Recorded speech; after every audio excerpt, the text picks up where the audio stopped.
তথ্যে আপনাদের সকলকে স্বাগত। আপনাদের সঙ্গে রয়েছে আমি অঙ্কুর। আজ 27শে ফেব্রুয়ারি শুক্রবার। আজ দিনের কোন কোন ঘটনাগুলোর দিকে নজর রাখতেই হবে সে কথাই সংক্ষেপে আপনাদের স্মরণ করিয়ে দেব। আজ যে ঘটনাগুলো ঘটতে চলেছে তার মধ্যে অবশ্যই গুরুত্বপূর্ণ আজ হাইকোর্টে যথারীতি জমা পড়তে চলেছে স্ট্যাটাস রিপোর্ট এবং তার পাশাপাশি আমাদের পার্শ্ববর্তী দুই রাজ্য ওড়িশা এবং ঝাড়খণ্ড, এই দুই রাজ্য থেকে 100 করে, ওড়িশা থেকে 100 জন, ঝাড়খণ্ড থেকে 100 জন, এই দুই রাজ্য থেকে মোট 200 জন বিচারক আসতে চলেছেন এবং এই বিচারকরা এসআইআর এর যে তথ্য যাচাইয়ের কাজ, নিষ্পত্তির যে কাজ, সেই নিষ্পত্তির কাজ তারা করবেন। 270 জন ইতিমধ্যে কাজ শুরু করে দিয়েছেন বলে খবর। বাকিদের দ্রুত লগইন আইডি তৈরির কাজ চলছে। এই বাকি 200 জন যারা আসতে চলেছেন ওড়িশা এবং ঝাড়খণ্ড থেকে, তারা আসলে এই কাজের গতি আরো বাড়বে বলে মনে করা হচ্ছে। এক তো গেল এসআইআর প্রক্রিয়ার কাজ। দ্বিতীয়ত হচ্ছে গিয়ে আজ রাজ্যের বুথে বুথে তৃণমূল কংগ্রেসের পক্ষ থেকে বিক্ষোভ কর্মসূচি পালনের ডাক দেওয়া হয়েছে। এসআইআর কারণে প্রায় 1,20,00,000 ভোটারের নাম বাদ যেতে চলেছে বলে মনে করছে তৃণমূল কংগ্রেস, এবং সেই কারণেই তারা মনে করছে যে ভারতীয় জনতা পার্টির কার্যত অঙ্গুলি হেলনে চলছে নির্বাচন কমিশন। সেই কারণেই এত বিপুল সংখ্যক বৈধ ভোটারের নাম এই বাংলার ভোটার তালিকা থেকে বাদ দিচ্ছে কমিশন। তারই প্রতিবাদে এবং সেই অভিযোগের প্রেক্ষিতেই তারা রাস্তায় নামছে। গোটা রাজ্যের বুথে বুথে তৃণমূল কংগ্রেসের পক্ষ থেকে আজকে বিক্ষোভ এবং প্রতিবাদ কর্মসূচি পালন করা হবে বলেই জানতে পারা যাচ্ছে তৃণমূল কংগ্রেস সূত্রে। তৃতীয়ত যেটা কমিশনের পক্ষ থেকে বলা হয়েছিল যে এই রাজ্যে 28শে ফেব্রুয়ারি যেহেতু চূড়ান্ত ভোটার তালিকা প্রকাশের দিন, সেই দিন হয়তো চূড়ান্ত ভোটার তালিকা সর্বসমেত সব মিলিয়ে ঘোষণা করা সম্ভব হচ্ছে না, কারণ তথ্য যাচাইয়ের কাজ হচ্ছে। কিন্তু এই 28শে ফেব্রুয়ারি যে ভোটার তালিকার ঘোষণা হবে, তারপরে বহু লোকের নাম তো বাদ যাবে। সেই ক্ষেত্রে একটা এই বাদ গেলে বিভিন্ন জায়গায় অশান্তি হতে পারে। সেই কারণে আগে ভাগেই সচরাচর যেটা নির্বাচনের বিজ্ঞপ্তি ঘোষণা হলে কোনো রাজ্যে কেন্দ্রীয় বাহিনী তারা আইন শৃঙ্খলার বিষয়টি খতিয়ে দেখতে তারা সেখানে পৌঁছে যায় নিরাপত্তা বজায় রাখতে। কিন্তু এবার ভোটের বিজ্ঞপ্তির আগে থেকেই চূড়ান্ত ভোটার তালিকা ঘোষণার দিন থেকেই কার্যত জেলায় জেলায় উপস্থিত থাকবে কেন্দ্রীয় বাহিনী। প্রাথমিকভাবে 240 কোম্পানি তারা কাজ শুরু করে দিচ্ছে, মানে রাজ্যে এসে যাচ্ছে। 1 মার্চের মধ্যেই তারা রাজ্যের বিভিন্ন জেলায় ছড়িয়ে পড়বেন, তার তালিকাও দেওয়া হয়েছে। সবচেয়ে বেশি সংখ্যক প্রায় 30 কোম্পানি থাকতে চলেছে উত্তর 24 পরগনায়। বাকি এক একটি রাজ্যে এক একটি জেলায় বিভিন্ন সংখ্যক কেন্দ্রীয় বাহিনী থাকবে। 10ই মার্চের মধ্যে আরো 240 কোম্পানি রাজ্যে প্রবেশের কথা। এই যে 240 কোম্পানি কেন্দ্রীয় বাহিনীর রাজ্যে আসছে, আজকেই অনেকটাই চলে আসবে। তাদের মোট 9টি সেকশন রয়েছে প্রত্যেকটা কোম্পানি। 9টি সেকশনের মধ্যে 8টা সেকশন সরাসরি বুথ এবং আইন শৃঙ্খলার দায়িত্বে থাকবে, বাকি একটি কিউআরটি এবং তদারকির কাজে। কুইক রেসপন্স টিম, কিউআরটি হলো কুইক রেসপন্স টিম, এবং তাদের তদারকির কাজে উপস্থিত থাকবে। আজকে আনুষ্ঠানিকভাবে শেষ হতে চলেছে উচ্চ মাধ্যমিক পরীক্ষা। পরীক্ষা শেষে সাংবাদিক সম্মেলন করার কথা উচ্চ মাধ্যমিক শিক্ষা সংসদের পক্ষ থেকে। প্রশ্নপত্রে ভুল থাকলে কিভাবে নম্বর দেওয়া হবে তা আগেই ঘোষণা করা হয়েছিল সংসদের পক্ষ থেকে। আজকে নতুন করে পরীক্ষা শেষের পর সংসদ কি ঘোষণা করে সেদিকে সকলেই তাকিয়ে থাকবে। আজ আপনারা জানেন যে আশা কর্মীদের বিক্ষোভ আন্দোলন চলছিল দীর্ঘদিন ধরেই, এবং গত ডিসেম্বর থেকে আমরা দেখছিলাম তারা কর্মবিরতির পাশাপাশি বিক্ষোভ আন্দোলন চালিয়ে যাচ্ছে। এই গত 6 ফেব্রুয়ারি সল্ট লেকে স্বাস্থ্য ভবনের সামনে আশা কর্মীরা তারা বিক্ষোভ প্রদর্শন করেছিলেন, পুলিশের সঙ্গে ধস্তাধস্তিও হয়। সেই আশা কর্মীদের আজকে ফের সল্ট লেকের স্বাস্থ্য ভবনের সামনে একটা জমায়েতের সম্ভাবনা রয়েছে, এবং সেক্ষেত্রে সল্টলেকের স্বাস্থ্য ভবনের সামনে একটা গন্ডগোল হতে পারে, যানজটের আশঙ্কাও করা হচ্ছে। আশা কর্মীদের যে মূল দাবি আপনাদের জানিয়ে রাখি, বর্তমানে তাদের যে সাম্মানিক, সেই সাম্মানিক বৃদ্ধি করে 15,000 টাকা করার দাবি করা হয়েছে আশা কর্মীদের পক্ষ থেকে। এছাড়া তাদের স্থায়ী কর্মীর মর্যাদা দেওয়া প্রয়োজন, অর্থাৎ পার্মানেন্ট করার দাবি। স্বাস্থ্য বীমার দাবি তোলা হয়েছে অন্তত 5 লক্ষ টাকার, অবসরের পর এককালীন 5 লক্ষ টাকা সাহায্যের দাবি তুলেছেন তারা।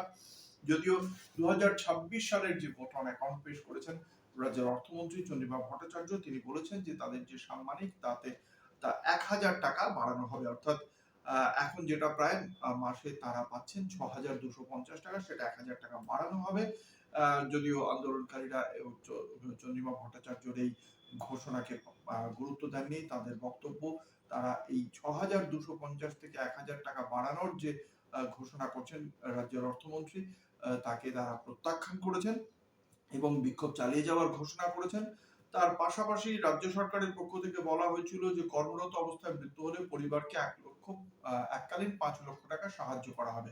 কিন্তু সে সমস্ত খুব একটা গুরুত্ব দিচ্ছেন না আশা কর্মীরা। রাজ্যের পক্ষ থেকে মাতৃত্বকালীন ছুটির ঘোষণা করা হয়েছিল, সেটাও কম বলেই মনে করছেন আশা কর্মীরা।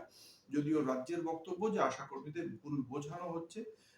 গত বছরের 23শে ডিসেম্বর থেকে প্রায় রাজ্যের 82,000 আশাকর্মী তারা বিভিন্নভাবে আংশিক, কেউ পূর্ণাঙ্গ কর্মবিরতি চালিয়ে যাচ্ছেন এবং তাদের বক্তব্য, তাদের ডেঙ্গু সমীক্ষা, বুথ লেভেল অফিসার বা বিএলওর কাজও তাদের করতে হয়েছে।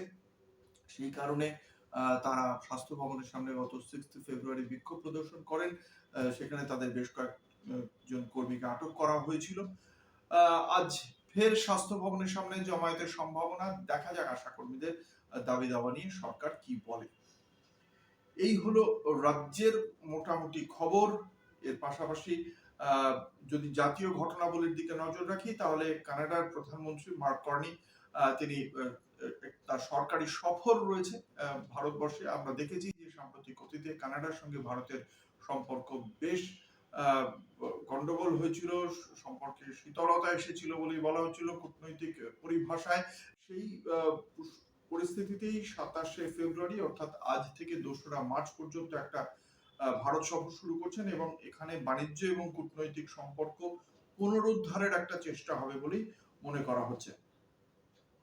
অন্যদিকে ইউএসএ আমেরিকার সঙ্গে ভারতের আইটি কাঠামো নিয়ে একটা শীর্ষ সম্মেলন রয়েছে। এই সামিটে যেটা নয়াদিল্লিতে অনুষ্ঠিত হবে, সেখানে এআই গভর্নেন্স এবং তার পাশাপাশি সীমান্ত ওরিয়েন্টেড কিছু ইনফরমেশনের উপর গুরুত্বপূর্ণ নীতিগত আলোচনা হওয়ার কথা রয়েছে বলে জানতে পারা যাচ্ছে।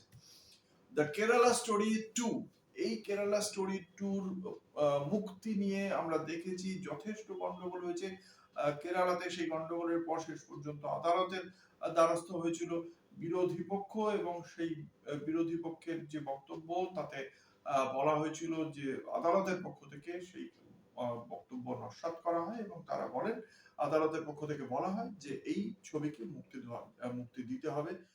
এর বাইরে বিশ্বভারতীর একটা বিশেষ অনুষ্ঠান রয়েছে, অর্থনীতি এবং রাজনীতি বিষয় দুদিনের আন্তর্জাতিক সম্মেলন শেষ হচ্ছে। এই সম্মেলনে বাংলার যে উন্নয়ন মডেল, সেই উন্নয়ন মডেল নিয়ে আলোচনা হতে পারে। সেক্ষেত্রে বাংলার উন্নয়ন মডেলের পক্ষে এবং বিপক্ষে কেউ কিছু বলেন কিনা, সেটা রাজনৈতিকভাবে কতটা তাৎপর্যপূর্ণ হয়, সেটার দিকে নজর রাখা যেতে পারে। খুব গুরুত্বপূর্ণ কোনো বক্তব্য বলে কোনো গুরুত্বপূর্ণ ব্যক্তিত্ব যদি সেই বিষয়ে বক্তব্য রাখেন, সেটা আগামী দিনে রাজনীতির একটা চর্চার ক্ষেত্র হয়ে উঠতে পারে। আর সেই খেলার খবরে আইসিসি টি20 চলছে এবং আইসিসি টি20তে আজকে কলম্বোর আর প্রেমাদাসা স্টেডিয়ামে নিউজিল্যান্ডের মুখোমুখি হতে চলেছে ইংল্যান্ড ইতিমধ্যেই সেমিফাইনালে তাদের জায়গা নিশ্চিত করে ফেলেছে। তার সঙ্গে সঙ্গে নিউজিল্যান্ডের সঙ্গে তাদের খেলা সন্ধ্যে 7টায় হবে আজকে এই খেলা।